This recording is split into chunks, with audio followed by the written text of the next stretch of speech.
Securing your gaming accounts just got a whole lot easier by linking your Cricket wireless phone number to Battle.net. First things first, head over to the official Battle.net website and log into your account.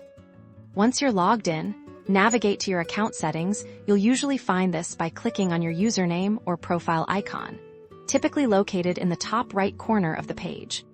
Within your account settings, look for a section related to account security or contact information. This is where you'll find the option to add or update your phone number. Click on the option to add a mobile number. You'll be prompted to enter your Cricket wireless phone number. Make sure to enter it correctly, including the area code.